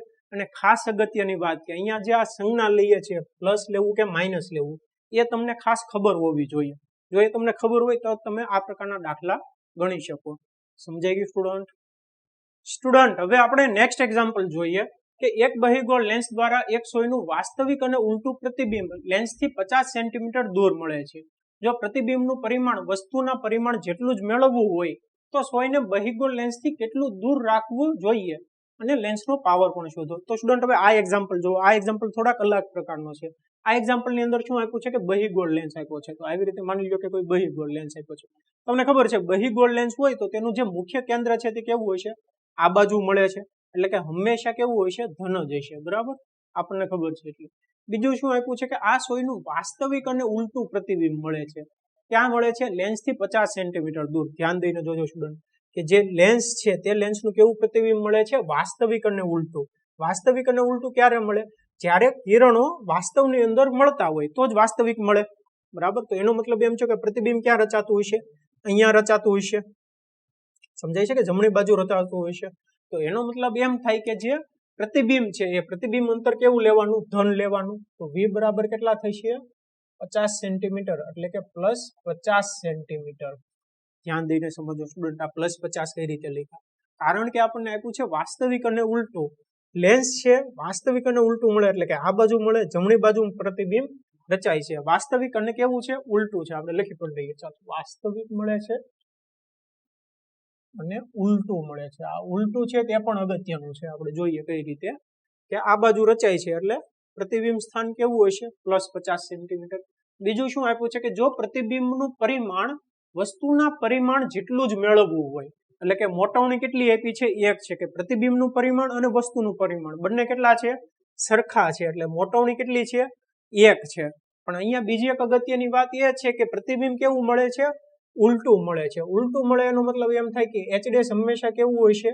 ઋણ હશે. કેવું હશે? h ડેશ હંમેશા આપણે બરાબર કરીને માની લો કે ઋણ મળે છે. અને h કેવું હશે? ધન હશે. એટલે કે મોટવણી કેવી મળે છે? મોટવણી મળે છે ઋણ. સમજાય છે કે h ડેશ ઋણ છે, h ધન છે. મોટવણી m બરાબર શું થાય? h ડેશ ના છેદમાં h. એટલે મોટવણી કેવી હશે? ઋણ હશે. તો m કેટલા હશે? m બરાબર 1 છે. બરાબર, કે મોટવણી કેટલી છે તમને આપ્યું છે કે જો પ્રતિબિંબનું પરિમાણ વસ્તુના પરિમાણ જેટલું જ મેળવવું હોય, એટલે કે m બરાબર 1 આપેલું છે. h ડેશ અને h બંને સરખા છે, પણ h ડેશ કેવું છે? ઉલટું છે. એટલે કે -1 આવશે. સમજાય છે કે h ડેશ કેવું હશે? ઋણ છે. ઉલટું છે એટલે કેવા હશે? ઋણ હશે. તો m બરાબર શું હશે? -1. તો સ્ટુડન્ટ m બરાબર -1 આપ્યું છે, b આપ્યું છે, તો તમને u મળી જશે. સિમ્પલ છે ને? કે તમને ખબર છે કે લેન્સ માટે મોટવણી m બરાબર h ડેશ ના છેદમાં h is equal to v ના છેદમાં u. આ સૂત્રનો ઉપયોગ કરીને તમને વસ્તુ અંતર મળી જશે કે વસ્તુને ક્યાં મૂકીએ. મેળવીએ આપણે. જો m બરાબર કેટલા છે? -1 બરાબર v કેટલા છે? 50 છેદમાં u. માટે u બરાબર -50 સેન્ટીમીટર. બરાબર કે અહીંયા જો u બરાબર પ્લસ આવતું હતું તો અહીંયા તમે ક્યાંક ભૂલ કરી છે, કારણ કે વસ્તુ અંતર હંમેશા કેવું હોય, વસ્તુ અંતર હંમેશા ઋણ જ આવે. બરાબર, તો u બરાબર કેટલા આવ્યા? -50 સેન્ટીમીટર. આપણે મેળવવાનું છે કે ભાઈ વસ્તુને ક્યાં મૂકવાની, તો 50 સેન્ટીમીટર દૂર મૂકવાની, કે અહીંયા જો બહિર્ગોળ લેન્સ હોય તો તેનાથી 50 સેન્ટીમીટર દૂર મૂકવાનું. બીજું શું આપ્યું છે કે લેન્સનો પાવર પણ શોધો. હવે લેન્સના પાવર મેળવવા માટે શું મેળવવું પડશે? કેન્દ્ર લંબાઈ મેળવવી પડશે, કેમ કે લેન્સનો પાવર p બરાબર 1/f છે. આપણને કેન્દ્ર લંબાઈ મેળવવી પડે, તો કેન્દ્ર લંબાઈ ક્યાંથી મેળવશું? લેન્સના સૂત્રનો ઉપયોગ કરીને. લેન્સનું સૂત્ર શું છે? 1/v માઇનસ 1/u બરાબર 1/f. આપણે 1/f મેળવવાનું છે, તો 1/f બરાબર 1/v. ક્યાં છે 1/v? એટલે 1/50 માઇનસ 1/u એટલે કે -1/50 બરાબર કે 1/-50. u બરાબર -50 છે, એટલે માઇનસ માઇનસ પ્લસ, તો ઇઝ ઇક્વલ ટુ કેટલા થશે? 1/50 વત્તા 1/50. છેદ સરખા એટલે 2/50 બરાબર 1/25. તો f બરાબર કેટલા થશે? f બરાબર થશે 25. પણ એકમ શું આવશે? સેન્ટીમીટર. અહીંયા એકમ પણ અગત્યનો છે સ્ટુડન્ટ, કે કેન્દ્ર લંબાઈ કેટલી મળે છે? 25 સેન્ટીમીટર. એટલે +25 મળે એનો મતલબ શું છે? જમણી બાજુ છે. સમજાઈ ગયું સ્ટુડન્ટ? હવે સ્ટુડન્ટ આપણે શું મેળવવાનું છે? પાવર મેળવવાનો છે. તો પાવર નો ખબર છે કે પાવરનો એકમ શું છે? ડાયોપ્ટર છે. બરાબર, મીટર ઇનવર્સ. અહીંયા શું છે? સેન્ટીમીટર છે, તો તેને આપણે મીટરમાં ફેરવવા પડશે. તો ઇઝ ઇક્વલ ટુ 25 ગુણ્યા સેન્ટી નો મતલબ એમ થાય કે 10⁻2 ઘાત મીટર, એટલે કે 0.25 મીટર. પાવર p બરાબર 1/f બરાબર 1/0.25, એટલે કે 100/25. 25 4 100 એટલે કે 4. એકમ શું આવશે? મીટર માઇનસ 1 ઘાત, એટલે કે 4 ડાયોપ્ટર. બરાબર, 4 ડાયોપ્ટર એકમ આવશે. અહીંયા તમે એવી ભૂલ કરી શકો કે તમે f બરાબર સેન્ટીમીટરમાં એકમ મૂકી દો, કે 1/25 મૂકી શકો. બરાબર, એ તમે ભૂલ કરી શકો. તમારે એકમ શું લેવાનો છે? મીટર જ લેવાનો છે. અથવા તો તમે એવું લખી શકો કે જો 1/25 સેન્ટીમીટર મૂકો તો અહીંયા કેટલું આવશે? સેન્ટીમીટરની -1 ઘાત આવશે. બરાબર, તમે ડાયોપ્ટર ન લખી શકો કે 1 મીટરની -1 ઘાત બરાબર 1 ડાયોપ્ટર. આ તમારે યાદ રાખવાનું છે. સમજાઈ ગયું સ્ટુડન્ટ? તો આવી રીતે તમે કોઈ પણ લેન્સનો પાવર મેળવી શકો છો, અને આવા પ્રકારના બધા દાખલા તમે સોલ્વ કરી શકો છો. તમને ખાલી યાદ શું હોવું જોઈએ? કે આ જે સંજ્ઞા લ્યો છો એ સંજ્ઞા તમારે ધ્યાન દઈને લેવાની છે. સમજાઈ ગયું સ્ટુડન્ટ?